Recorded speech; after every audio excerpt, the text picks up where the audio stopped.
Welcome to part 3 of our chapter 8 discussion.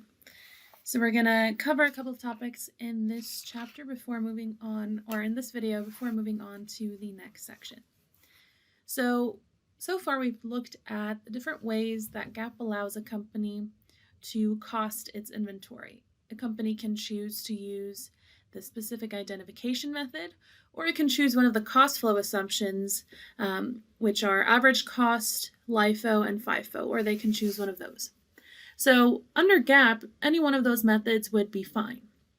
However, it's important that a company stick with the method that it chooses for a given type of inventory. The principle of consistency says that once a company chooses a method, it should follow that method consistently instead of switching back and forth when it chooses to do so, or when one method would be more favorable over another. This doesn't mean, however, that a company can never choose to switch methods.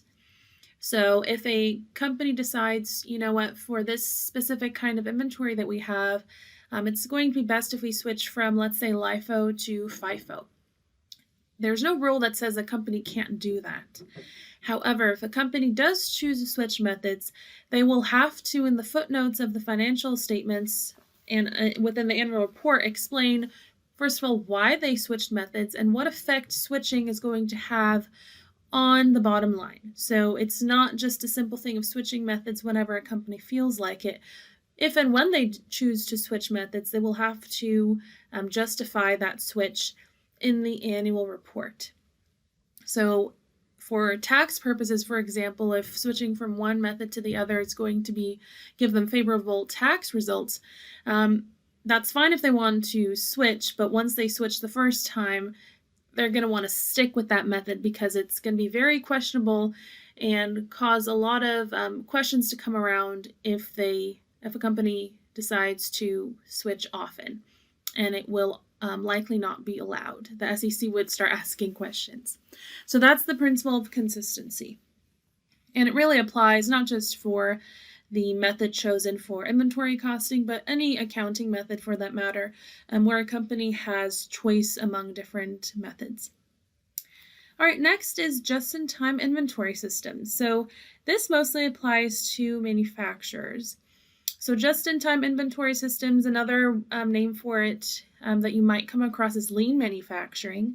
And really what this kind of system aims for is to complete orders or start working on orders only once those orders are actually received by the company. So instead of making a bunch of units of inventory at a time and stockpiling it up, a company using a just-in-time inventory system tries their hardest not to do that. They try their best to only produce products once an order comes through. So that way you minimize excess inventory and you reduce the risk of inventory becoming obsolete, which is a word for inventory losing its use. So for example, if you have a company that was making floppy disks, at some point in time, let's say a company stockpiled a bunch of floppy disks. At some point in time, those floppy disks became obsolete. They don't really have a use so much anymore as they did in the past. They were replaced by CDs, and then that morphed into things like USBs and other forms of storage. So if a company wants to avoid the risk of inventory becoming obsolete, or just avoid excess inventory sitting around because it's expensive, a company will try to adopt a just-in-time inventory system. If not wholly, they'll at least try and adopt a system like this in part. So keep in mind, it costs money to store inventory. If you're renting storage space, that costs money. So that's also another reason why a company would want to minimize the storage needed for inventory by only making items when they are needed.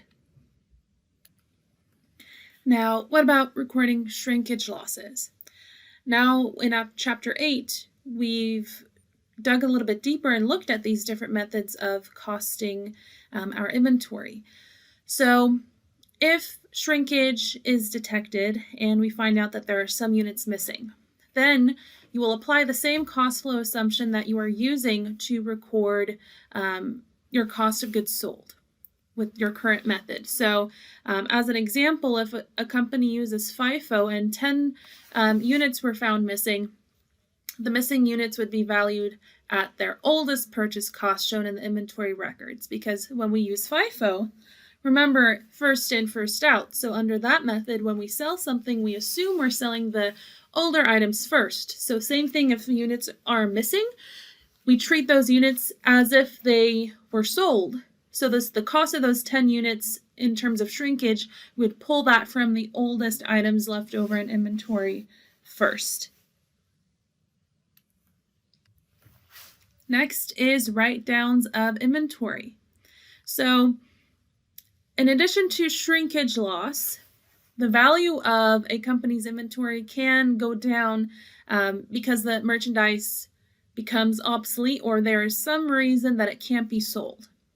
So if that happens, the inventory has to be written down either to nothing, to zero, or to whatever the scrap value of it is.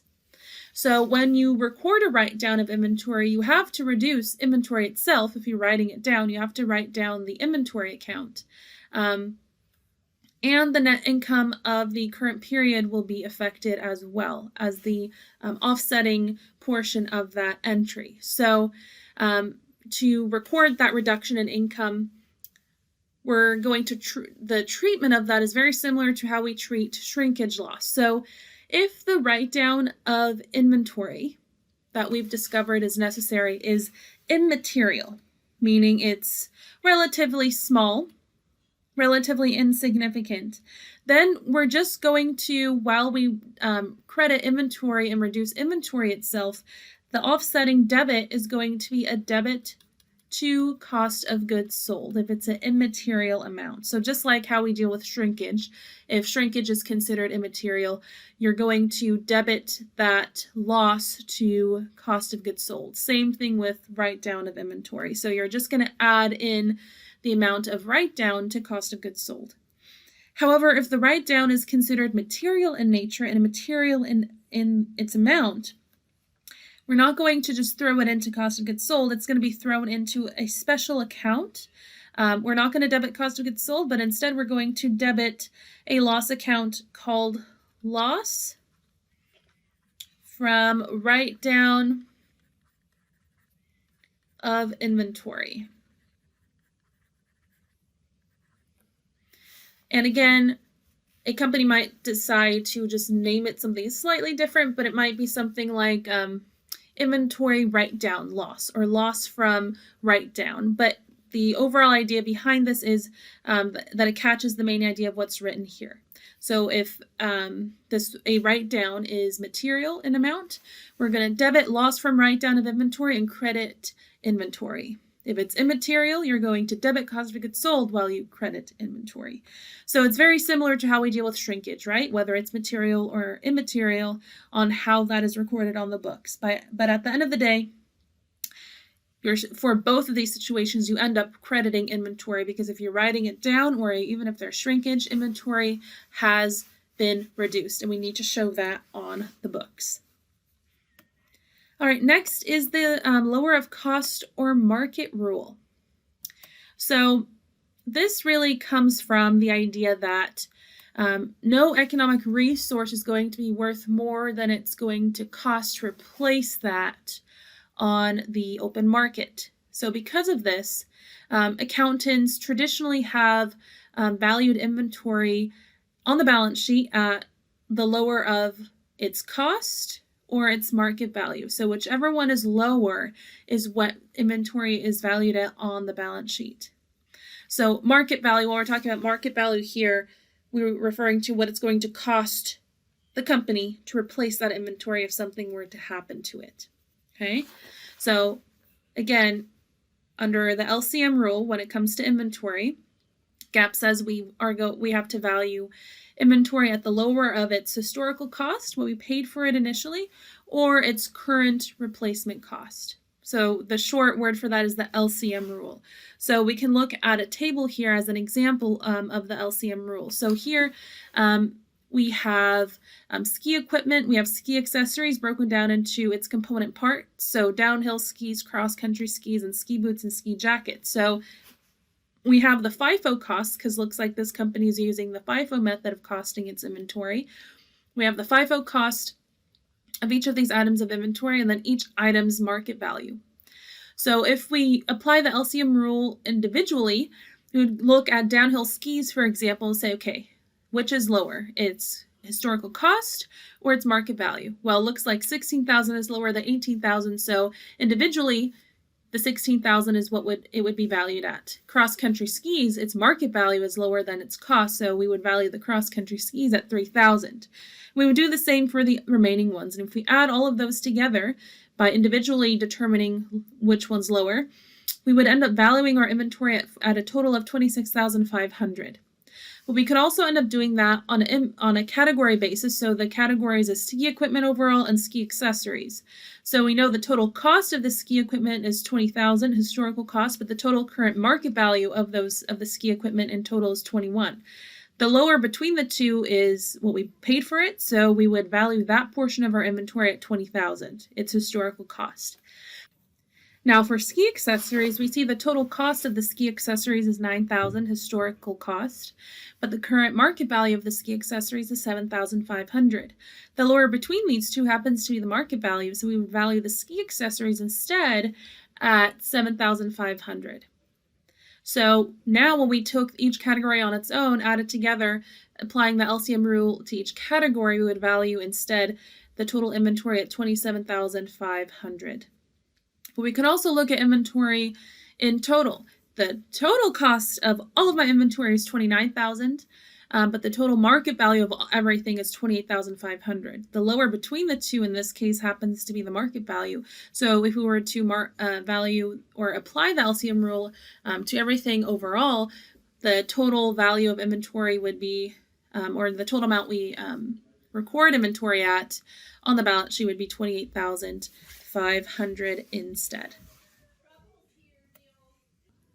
And lastly, to finish off this section, or this part 3 of chapter 8, we're going to look at goods in transit. So when a company makes a sale to a customer, there's a legal question of when ownership is actually transferred over. So does the customer become the owner of the goods when they are shipped off, or does the customer become the owner of the goods when it finally reaches the destination? So which one of those two it ends up being will depend on the agreement that the customer and the company have and the terms of the contract or whatever is signed once that sale is made. So there's really a lot more than these two classifications. If you were to take an international business class, for example, there's really a lot more to this than just these two general distinctions here. But for our purposes, we're just going to focus on these two main different classifications. So free on board shipping point or FOB shipping point. In that case, title is going to pass to the customer or to the buyer while the goods are in transit, so once they're shipped off. Whereas with FOB destination, title doesn't pass to the buyer until the shipment actually reaches the customer's destination or reaches its final destination. So whichever one of these is selected will depend on what the how much liability the company still wants to maintain. So if it is FOB shipping point, then the company relinquishes ownership of that inventory that it just sold once it ships off to the customer. However, if it's FOB destination, the company still retains ownership of that inventory until it actually reaches the customer. So if something happens to the inventory before it gets to the customer, that's on the company. However, if something were to happen to the goods after they are shipped and the terms are FOB shipping point, then it is likely it would fall upon the customer. But then again, there's often insurance involved. But that's the main idea between those two classifications as it relates to goods in transit.